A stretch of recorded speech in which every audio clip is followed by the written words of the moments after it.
जनसाधारण तार इम्पैक्ट कौन आवश्यक रही गणमाध्यम जे आज भारत वर्ष स्वाधीनता पर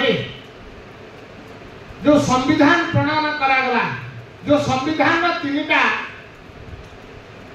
स्तंभ निर्धारित है, एक्जिक्यूटिव, जुडिशियरी और लेजिस्लेटिव, किंतु अघोषित भावे गणमाध्यम को चतुर्थ स्तंभ भावे भारत वर्षर जनगण ताकू स्थान देइछन्ति एवं ग्रहण करछन्ति, स्वीकृति प्रदान करछन्ति।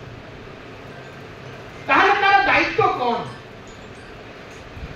विभिन्न समय आम जब देखा फ्रीडम स्ट्रगल, फ्रीडम मूवमेंट जिते स्वाधीनता पूर्वर भारत वर्ष मु एक कथा ये कहूँ गणमाध्यम सब गोटे प्रमुख भूमिका रही।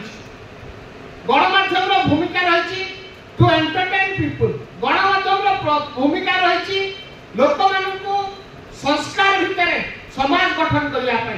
गणमाध्यम भूमिका रही कौटी समाज में भूल हो अंगुली निर्देश करी सठिक रास्ता सठिक